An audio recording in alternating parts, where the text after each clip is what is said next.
Mas, bom, vamos lá. Vamos lá, o que a gente pode ir falando do evento, né, que teve hoje. E... Deixa eu até abrir a mágica, a página aqui do... A página do Magic GG. Caralho, o Wizard pegou uma foto muito feia do Ian, cara. Muito feia. Meu Deus do céu. Mas eu vou deixar compartilhado, a gente vai conversando, vou deixar vocês aqui do lado. Aí a coisa vai. Jogo na partir de hoje. Só para nos 15k, mano. É foda. O Simon, por exemplo, tem 8k. Tá ligado? E ele deve jogar, tipo, no Arena o mesmo tanto de partida que o... Quer dizer, o mesmo tempo, né? Que o outro cara jogava. Que o japonês jogava e o cara tinha, tipo, 15k. Mas ele é de uma geração de jogadores que é isso, tipo, 15k, 12k, tá ligado? Eu lembro que toda hora que aparecia esses caras, os caras eram muito bons, assim, mas jogavam um absurdo. O Jaba deu follow, vai tirando, vai tirando. Respeita. Beijo, Jaba. Beijo. História. Teve um comentando jogos clássicos seu, viu? Do seu jogo com a Alton. Um beijão aí pra você. Uma boa noite, um bom final de domingão aí pra você. Bom, vamos falar um pouco sobre tudo o que aconteceu. Né? Tem várias narrativas dentro desse evento. E a gente vai dar uma geral sobre tudo. Bom, primeiro, as primeiras histórias que a gente tem, né? A gente já falou nos outros vídeos, são histórias sobre metagame. Então, a gente tem o GW Humans indo muito bem na mão de uma equipe, basicamente. Então, os caras vieram pra atropelar o metagame. Eles conseguem ganhar, inclusive, matches contra a Food, que é a suprema bad match, os caras mesmo assumem. O Simon, que tá aqui no top 8, ele ganhou de um Food pra conseguir entrar no top 8, então... fica esse destaque. Por parte do Standard, a história que a gente tem, ela é simples e curta, né? Tem o Peg e o Pombo, era Peg e o Esper. Então, boa parte do metagame Standard... Boa parte não, né? Na verdade, todo mundo apontou pra cabeça do Esper e atirou. E vários Espers caíram numa dessa, né? Tanto que o Esper não foi muito bem. Enquanto que teve, né? Quem passasse, o Simon mesmo tava de Esper. Mas a gente viu o Grixis Vampires, a gente viu o Jeskai, o Jeskai Hinata, né, com o Merkel, a gente viu o Zet Control, a gente viu uma série de decks, né, Jeskai Control, todos apontando pra ganhar de Esper. A gente viu um RLD que destrói Esper também. Então essa foi a grande história contada no Standard. Tanto que esses decks de Goldspan, o grande vencedor do Standard no final, né, em termos de cartas, foi o Goldspan. Então, ele é o grande destaque quando a gente fala só de Standard, né? A gente tá focando nas histórias de cartas. Mas é claro que o Magic não é só sobre cartas. Principalmente quando a gente fala de Magic competitivo, eu sempre falo isso. Magic competitivo e Magic profissional não é sobre cartas, ele é sobre pessoas, é sobre histórias de pessoas. E a gente tem algumas muito, muito boas pra mandar aqui. O RLD de longe o mais divertido de assistir. Os outros eram legais também. Food terminou 50-50 com Humans. Terminou, que é um resultado maravilhoso pro Food. É aquele empate fora de casa, muito bom. Goldspan aproveitando os últimos meses de T2. Aproveitou muito bem. O deck foi muito bem, assim, tal. O interessante é que eu não espero esses decks de Goldspan indo tão bem daqui pra frente, porque os decks são muito difíceis de jogar. Então eu espero a galera voltando pros mid-ranges aí. O RLD, essa é nova. Cara, ele apareceu, esse deck, faz 3 semanas, um mês no máximo, num torneio do Croquis. Alguém abriu, tipo, 4-5-0 e foi ali a primeira vez que eu vi. Opa, JK Zeldek, boa noite, meu querido. Como é que você tá? Goldspan deu o último voo dele, 100% de aproveitamento, jogou do início ao fim da sua passagem no T2. Não, uma carta fantástica. Eu lembro até hoje, quando ele foi lançado... O primeiro torneio que teve com o lançamento dele foi no sábado. Ele foi lançado na quinta no Arena. No sábado eu lembro que eu ganhei um torneio jogando com ele. Sou apaixonado pela carta até hoje. Não, eu acho que assim, o Jeskai Hinata e o Jeskai Storm, Lucas, ele até são decks de ranqueada. Só que você não vai pegar muita gente jogando com esses decks. Era a mesma coisa que aconteceu com o Jeskai Mutate. São decks muito difíceis de jogar bem. Então você tem que jogar bem, você tem que jogar rápido. E pra mim, assim, se você souber jogar bem com esses decks, eu acho que você vai fazer muito estrago, porque muita gente não tá preparada pra jogar contra eles. Então o atropelo vai ser grande. O próprio Simon, ele acabou de postar no Twitter sobre, né, ele postou uma lista de Jeskai Hinata e falou: esse deck tá salvo há meses aqui e eu não joguei nem com ele nem contra ele, acho que foi um erro, e era o Jeskai Hinata. Mas assim, não é um deck fácil. E eu acho que esse que é o grande ponto, assim, tipo, se você... Fica a dica, pô, gostei muito desses decks, do Jeskai Storm, desse Jeskai Hinata, do próprio Izet Control lá e tal. Gostei muito desses decks, devia jogar? Joga.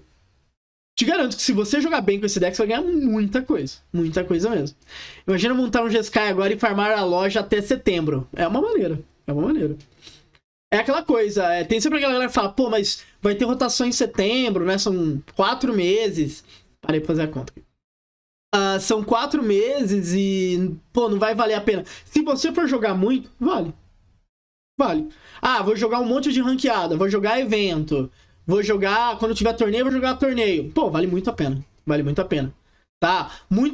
Sabe como você tira o efeito da rotação? Farma muito em cima. É uma ótima maneira de fazer isso. Aproveita que o meta não vai mudar tanto e, ó, lenha. Exato, dá bastante tempo. Mas aí a gente vai falar aqui de algumas histórias deste Top 8, né? Que foi, assim, se tem uma característica que esse torneio teve, foi que provavelmente é um dos torneios mais polêmicos que a gente teve nos últimos anos, né? A gente já teve torneios de todo tipo com o Magic, porque o Magiqueiro adora uma polêmica, ele adora colocar culpas em coisas, mas assim, esse tá de parabéns, esse tá, olha, o pessoal tá muito bom, porque teve só as treta, e, né, contando as histórias desse torneio, a gente chega pra falar um pouco dessas tretas. Tá jogando de runas até agora, de Jeskai Storm e Hinata são matches muito ruins pra mim e vou ter que dar um jeito nisso. Cara, eu acho que tem como ganhar essas matches com decks agros. Eu tenho muito mais medo de enfrentar esses decks quando eu tô de mid-range. Bom, vamos lá.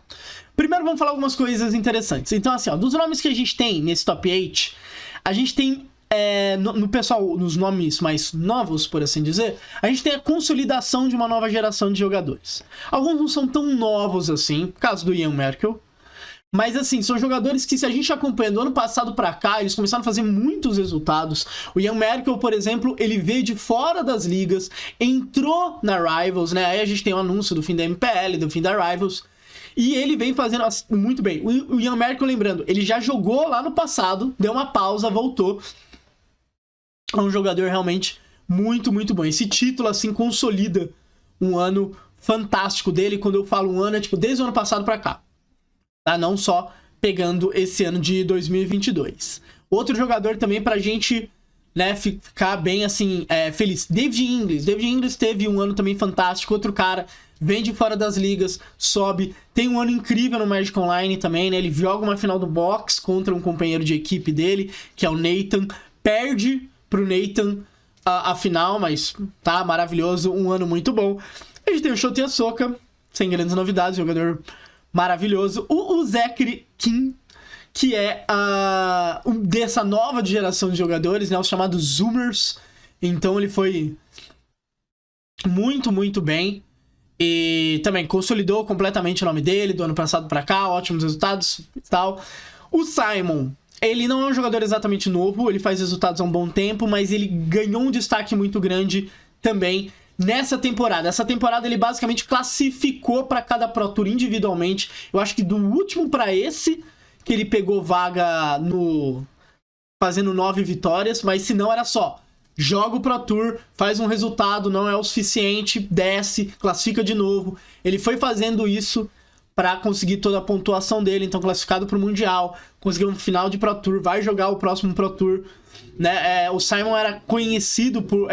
ele teve alguns grandes resultados na época das seleções, né?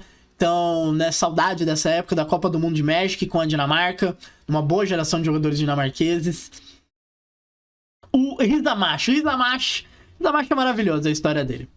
O Rizamashi é dessa geração de novos jogadores do Japão que joga muito. São caras que começaram a jogar com o Arena, tá? Então, ele, o Mori e tal, é uma série de jogadores que treinam juntos, que começaram a jogar com o Arena. Legal, bacana.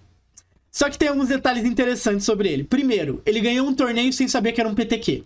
Era um torneio porque ele se inscreveu, que dava vaga e ele não sabia. Começamos bem. Aí ele classificou e falou, vou jogar com um deck que eu gosto. Aí ele fez, né, esse GW tunado com vermelho, passou o carro, o deck foi muito bem, pra mim é um dos decks pra ficar de olho, pra testar agora. Então, ele tem todo esse lore muito legal, vai jogar o Mundial agora, então nessa pegada, não dá pra negar que é um cara que, né, é o herói do povo, foi muito bem. E por fim a gente tem o Kalsarap. Kalsarap, se você tiver uma boa memória, você vai lembrar do Latam, que, né, a gente teve aqui no Brasil. Teve no Brasil, né? Foi comentado aqui a partir do Brasil também. Teve um comentário em espanhol também. Eu estava nessa transmissão, orgulhosamente. Velho pai fez top 8. E naquele torneio dava vaga para jogar Championship. Quem classificou naquele torneio? Um jogador da Estônia, que mora na Colômbia, né? E que tinha como resultado um top 8 em Liverpool Limited, que é o Kalsarap. Muito gente boa. Eu lembro dele dando entrevista falando, né, que ele gostava de jogar na arena porque dava pra, né, você dar aquela comemorada com o cachorrinho e tal, e etc, etc, etc. Kalsarap jogou um Pro Tour, né, pra quem não sabe, ele é um conhecido jogador também do Magic Online. E aí ele classificou de novo, e cá está. Kalsarap, infelizmente não rolou, né, dele seguir mais adiante aqui no torneio. Mas parabéns pro Kalsarap. Como eu acompanhei ele bastante ali no Latam, muito feliz com o resultado dele, né? Foi uma história bem legal, assim, desse cara. Ele e o Simon têm muito essa trajetória, apesar que o Kalsarap era mais desconhecido que o Simon, né? Que já tinha algumas histórias interessantes no Magic. Mas a geração da Dinamarca é melhor que a incrível geração belga de 2018? Cara, pensa aqui, mano. Semana passada eu ganhei o T2 da lojinha, então eu ganhei mais título que a incrível geração belga até hoje. Basicamente é isso. Vou testar o deck. Não, ele não foi testar, né? Mas não deixa de ser. Essa narrativa sua é muito mais legal, não dá pra negar. Aquele torneio. Então. Teve problemas, né? Na primeira vez que eles tentaram por causa do site, o site saiu do ar. Aí eles mudaram de plataforma e a coisa foi melhor. Ele postou a história dele no Twitter, ele fez uma poupança para viver 2 anos só jogando Magic. Porra, eu vou depois dar uma olhada nisso. E legal, assim, porque o Cal é um cara muito bacana de acompanhar. Ele fez muitos resultados no Magic Online, eu já joguei contra ele, é um ótimo jogador. E que bacana. Dedicação 100%. Não, ele planejou e, né, pisou bem ali. Salvo engano, eu não lembro se é o Cal, isso eu preciso ver. Eu lembro que um dos caras classificados naquele Latam, no top 8, o cara estudava medicina, tá? Então o cara tava na faculdade e ele falava que, assim, ele jogava quando ele tinha tempo. Eu não lembro se era o Cal. Pode ser ele, não sei. Mas eu sei pouco, assim, sobre a história pessoal dele mesmo, assim. Tipo, eu tinha esse detalhe sobre as coisas de medicina, que eu não lembro se era ele. Mas eu sei pouco, assim, tipo, se ele é colombiano e cresceu na Estônia, né? Que é um caso do Shahar, né? O Shahar, ele nasceu em Israel, ficou dos 12 aos 18 nos Estados Unidos e depois voltou pra Israel. E foi nos Estados Unidos que ele começou a jogar e ele começou a fazer os primeiros resultados. Eu não sei se o Cal, ele é da Estônia, daí a família foi pra Colômbia e ele foi junto, qualquer pegada, né? Eu tenho um pouco dessas informações, mas ele é um cara bem legal de acompanhar, assim, ele joga bastante. Ele trabalha com PC, tá. Entendi. Mas essas historinhas são... Eu gosto muito, eu sempre falo isso, eu gosto muito dessas histórias dos caras e como é que eles fazem a vida deles, né? A gente tem também aqui um outro destaque que é, por exemplo, nessa parte de história, é um dos que eu mais gosto, que é o Mike Sigrist. O Mike Sigrist classificou com 17 ou 18 anos a primeira vez com o PTQ. Depois ficou muito tempo sem jogar, praticamente, acho que o mesmo tempo. Eu lembro que ele já era pai, né? Já tinha outra vida. E aí um amigo chamou ele pra jogar, ele jogou um PTQ e ganhou. E dali ele entrou no trem de vez do Pro Tour, ele fez final de Pro Tour, ele fez Player of the Year e tal, e tal, e tal. E consegue aqui um bom resultado. E foi muito bem, obrigado, o americano Mike Sigrist. Hoje é um dos grandes jogadores da história do Magic, assim, um cara que é bem legal de acompanhar. Deu uma emagrecida, tava fino ali, tava jovem, com o boné pra trás. Então tava da hora de ver o senhor Mike Sigrist jogando durante esse torneio. E aquela coisa, a gente falou sobre esses aspectos mais do jogo e tal, mas Como eu disse, esse foi um dos eventos mais polêmicos que a gente teve nos últimos tempos. E foi até... Né, foi aos 48 do segundo tempo, porque o próximo... quando a gente volta ao Pro Tour, né, não será online. Então a gente volta a ter evento físico, né? O Mundial, se não me engano, vai ser online, mas o Pro Tour já vai ser físico. E aí coisas foram acontecendo e é isso que a gente vai falar um pouquinho. Primeiros pontos que aconteceram. A parte triste, e a gente tinha falado disso ontem. Não foi um bom evento para os brasileiros, no geral. A gente já começou mal quando nós tivemos... Provavelmente foi um dos eventos com menos brasileiros jogando. Tá? Isso porque a gente tem, né, os jogadores que vieram de ligas, os jogadores que classificaram via Pro Tour anteriores, mas é o que teve menos jogadores jogando. Rodar, os caras estão jogando mal? Não. A gente sempre tem que pegar a vaga lá fora. Então a gente tem que jogar PTQ do MOL, a gente tinha que jogar os PTQs do Arena, algum campeonato independente dando vaga. A gente não tinha evento nosso. E a gente não tem evento nosso há muito tempo. Tá? Há muito tempo. O Regional Championship vai ser o primeiro evento nosso, salvo engano, há 2 anos, mais ou menos. Então essa é a primeira vez que a gente tem chance. Qual que é a importância de você ter eventos dentro do país? Você não tá concorrendo com um monte de gente lá fora. E isso também te permite renovar a geração de jogadores. Que é uma coisa que a gente sofreu muito. Porque não tinha tanto classificatório, é muito mais difícil pro cara chegar, ele tem que se dedicar. Nem todo mundo é o Cal Sara que fala, vou ficar 2 anos só jogando Magic. Tá? A gente não tem... isso não é uma realidade, é claro. Tem uma galera que às vezes a gente vê, ele é Shoffen. O Shoffen, ele tem muito tempo. Mas não é uma realidade pra todo mundo isso.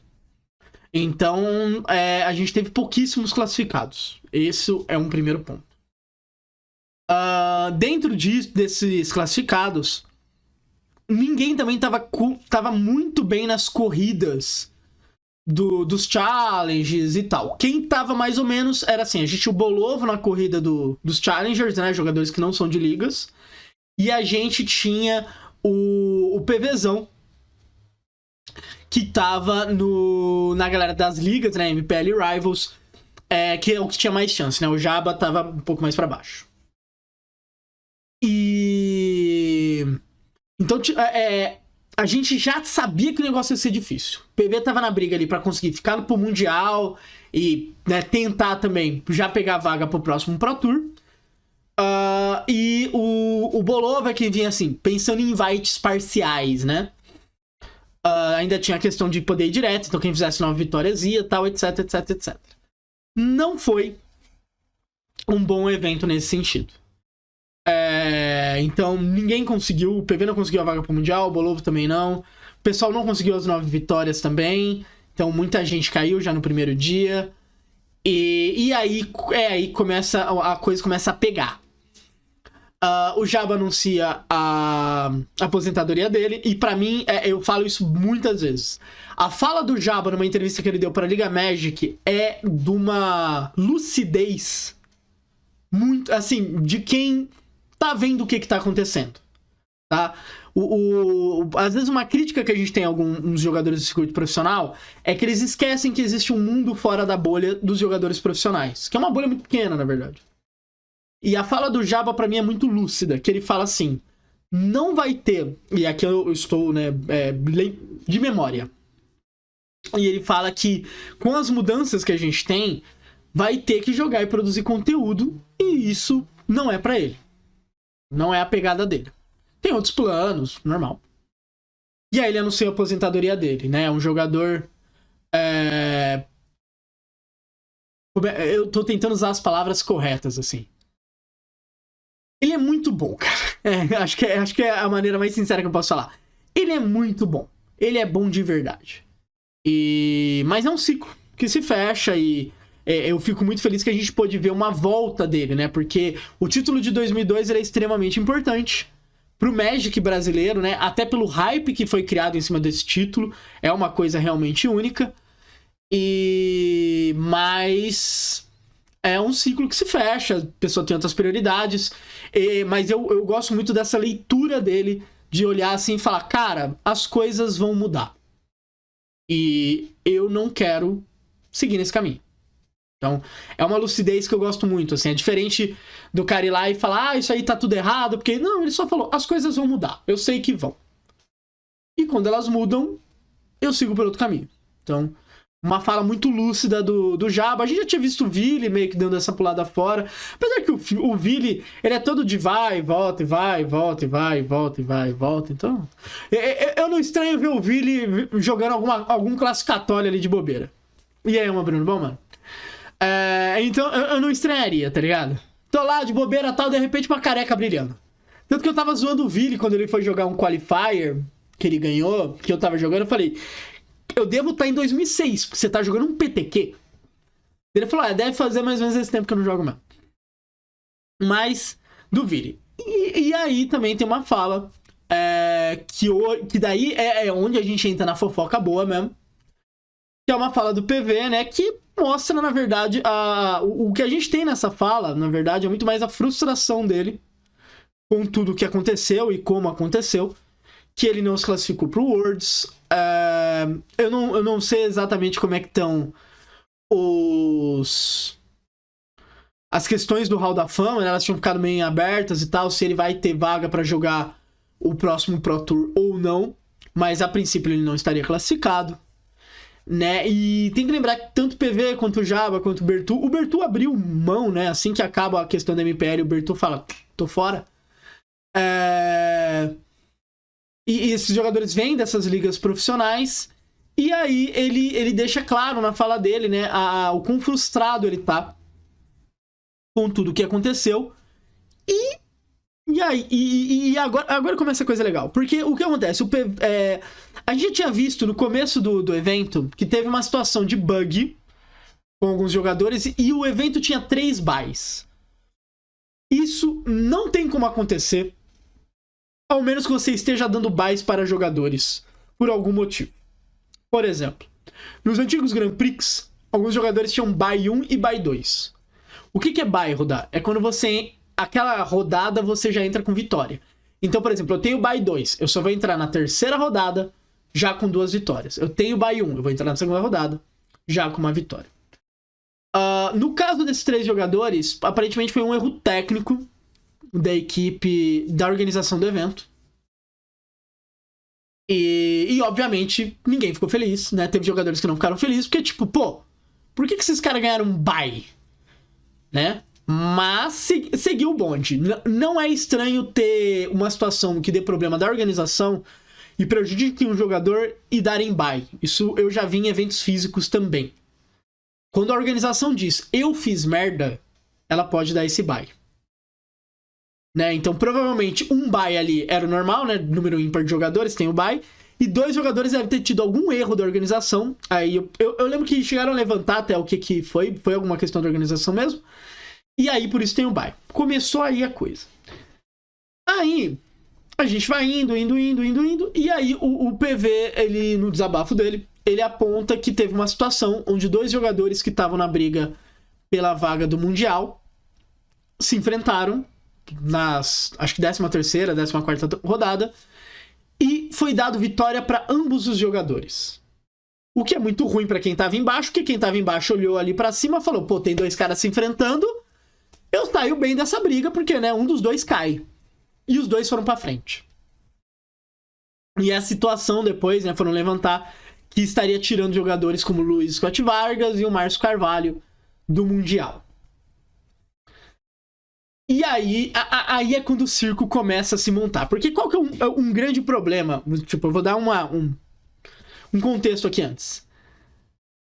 Isso, é o Bursavits versus o Jacob. O Aaron Bursavits, o americano Aaron Bursavits versus Jacob. Uma coisa que a gente passou muito bem no circuito profissional de Magic e muito mal pela pandemia. Muito bem no sentido, tiveram os torneios, tiveram as premiações, você tinha um plano acontecendo, né, com a MPL, a Rivals, e nananã. Então, as coisas continuaram. O ruim O grande problema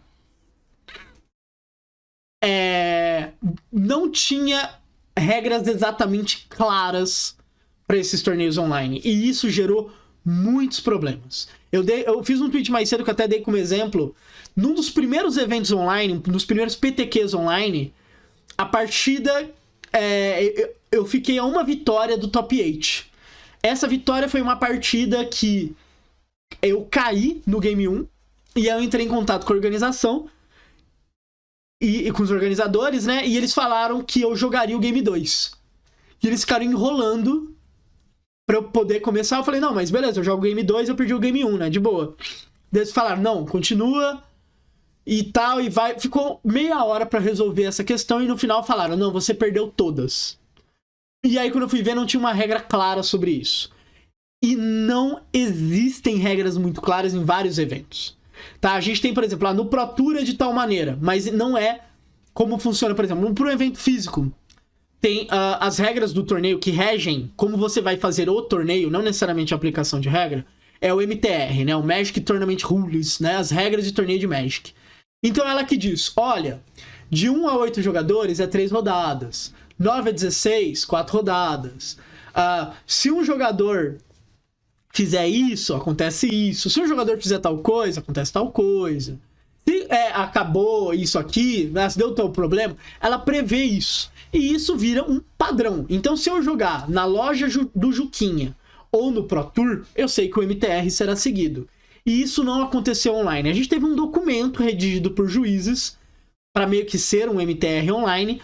O problema há uma separação hoje em dia da Wizards com os juízes, né? O Jude Academy se separou da Wizards, então aquilo não é necessariamente um documento oficial. E aí podem gerar situações bizarras, que foi exatamente o que aconteceu aqui. Né, sim, ela surgiu mais a necessidade do improviso. Tipo, em nenhum momento pararam e falaram, vamos deixar a coisa padronizada. Muita coisa foi feita no improviso. Tanto que eu joguei muito torneio online. Eu joguei muito torneio online na pandemia, muito. E vários foram ruins, porque não existia um padrão. Muita gente foi organizar evento sem ter nenhum know-how sobre organizar evento, como se Magic tivesse surgido em 2020. Então, assim, eu vi muito, e erros que se repetiam, e era erro de número de rodadas, era erro de como lidar com situações, tudo era uma discussão enorme, quando não é assim. Então, assim, foi pouco feito pra arrumar essa situação, e como a vida às vezes é uma coisa absurdamente poética, deu merda no último evento desse tipo. Porque assim, com poucos jogadores é mais fácil você controlar as merdas, porque quando elas acontecem, a galera junta e fala, galera, vamos arrumar. Tá? Porque todo mundo no evento quer que aquilo funcione. Quando a gente tá falando de eventos maiores, a chance de dar merda é maior, porque tem sempre alguém meio perdido. Mas daí a gente começa então a dar... a gente vê o que aconteceu. Basicamente, o pilar da discussão foi essa situação que o PV falou, dos dois jogadores, e a galera foi investigar. Primeiro acharam o print ali da situação mesmo, então realmente são dois jogadores com vitória na mesma partida. E aí que a gente começa a ficar mais legal. Aí começa a ficar bacana. Lembrando, a organização desse evento é do MTG Melee, tá? Os primeiros grandes eventos online estavam sendo feitos pela Channel Fireball e depois pelo MTG Melee, tá? MTG Melee do nosso querido Brad Nelson. Inclusive fica a dúvida por que o Brad Nelson está jogando um torneio feito na plataforma dele. Aí vocês se divirtam. Pensando sobre conflitos de interesses, ética e etc. O amigo de sanduíche às vezes é foda. Mas vamos lá. Então a gente pega esse perfil maravilhoso de fofocas, que é o Library of Lang. E eu acompanhei toda a situação, então, né? Não, o Library of Lang, ele obviamente é um perfil de fofoca. Mas ele tava acertando as dele aqui. Então a gente tem aqui o tweet do PV, falando, né, sobre como dois jogadores ganharam a match, né? Então aqui do Jacob contra o Austin. E o que o Austin vem falar pra gente? Aqui, ó. Os caras focam um pouco mais na fofoca toda, mais na treta. E aí, o que que eles passam pra gente? O que aconteceu? Teve um bug de sideboard e os jogadores tiveram que reiniciar. Esse procedimento aparentemente é padrão, pelo que eles estão falando. Já aconteceu outras vezes. E ao ter que reiniciar, eles têm que saber quanto tempo tava.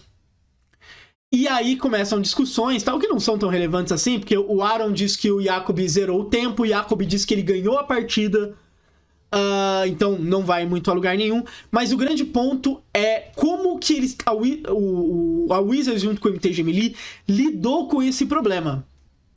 E aí, Fox, bom, cara, como que eles estão lidando com esse problema? E eles estão lidando, que pra mim é da pior maneira possível. Porque essa de, não, vamos dar uma vitória pra cada e tal...